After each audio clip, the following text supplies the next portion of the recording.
बुवाला बोलणार नाही, कारण बुवांचा आणि माझा पहिलाच कार्यक्रम आहे आणि पहिल्याच कार्यक्रमात बुवांची साला काढली तर काही बरोबर वाटत, नंतर परत कार्यक्रम बुवानी घेतला पाहिजे माझ्या बरोबर, म्हणून थोडक्यातच बुवांना चिमटा काढून जाणार आहे. बुवा तुमचंही लक्ष असू द्या आणि रसिको हो तुमचंही लक्ष असू द्या. बुवा वही पेन घ्या आणि लिहित बसा, बरोबर की नाही? हा, म्हणून काय म्हणायचंय बघा. रिमझिम पाऊस पडत होता, मधीच पडल्या गारा.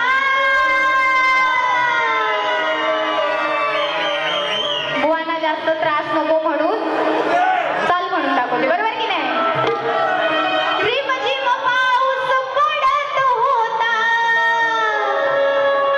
मधीच पडल्या गारा. बाई मी लाडाची,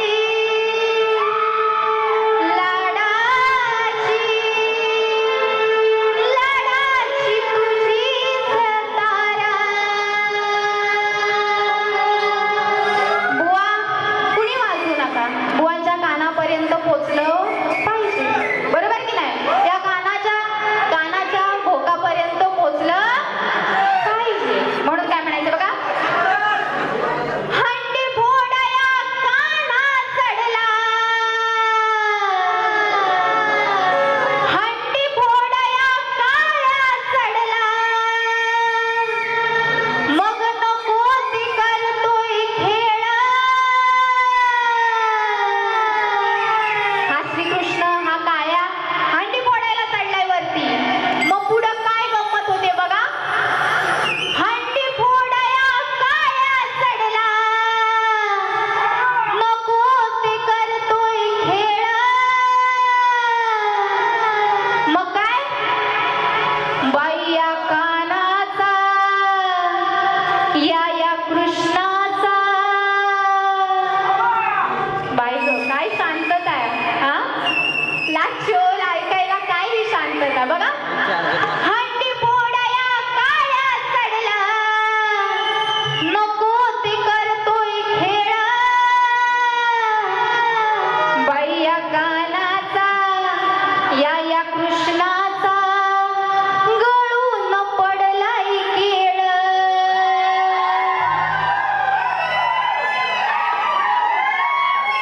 आवडली गवळण?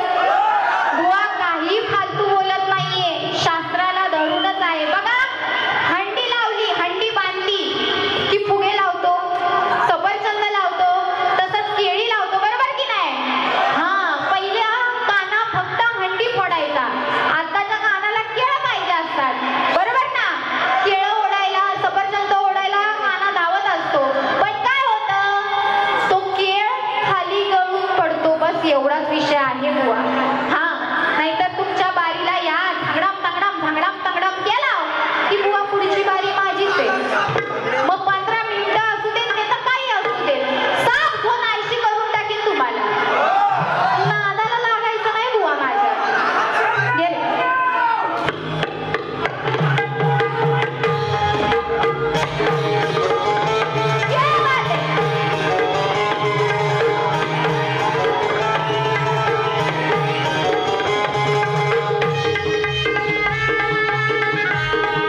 प्रश्न बुवांना असा आहे की शकुनीच्या कुळाचा नाश केला त्याचा बदला घेण्यासाठी शकुनीने जे आपल्या मृत भावाचे हाडाचे फासे तयार केले तर त्या बुवा त्या शकुनीच्या लहान भावाचं नाव काय एवढंच सांगायचं आहे.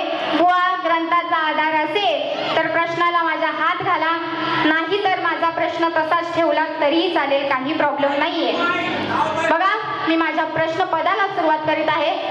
सगळ्यांचं लक्ष असू दे.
जेव्हा